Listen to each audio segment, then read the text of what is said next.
দ্বিতীয় নম্বরে রয়েছে করলা। এর বৈজ্ঞানিক নাম মোমোডিফারান্সিয়া, পরিবার ক্যাক্রোবেলাসিয়াe। করলা সম্পর্কে আমরা সবাই পরিচিত। এটি আমাদের অনেকের দৈনন্দিন খাবারের একটি সবজি। ডায়াবেটিক্স রোগ নিয়ন্ত্রণে এর গুরুত্ব অপরিসীম, যা আমরা অনেকেই জানি না।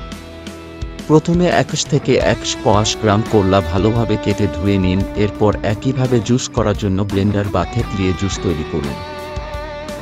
এরপর ছেঁকে গ্লাসে নিয়ে দুপুরে খাবার 30 মিনিট আগে জুসটি পান করুন।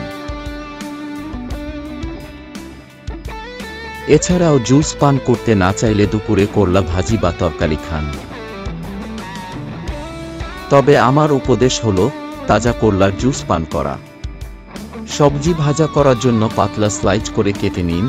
এরপর গরম তেলে পরিমিত পেঁয়াজ কুচি, মরিচ ও লবণ সাথে হালকা আঁচে ভেজে নিন। খেয়াল রাখবেন কোনোভাবেই যেন কড়া ভাজি না হয়। মনে রাখবেন তাতে অণুগুলোর গাঠনিক পরিবর্তন হলে কার্যকরী উপাদানগুলো সঠিকভাবে কাজ করতে পারে না, তাই এগুলো আধভাজি অবস্থায় নামিয়ে পরিবেশন করুন। ভাত বা অন্য কিছুর সাথেও পরিবেশন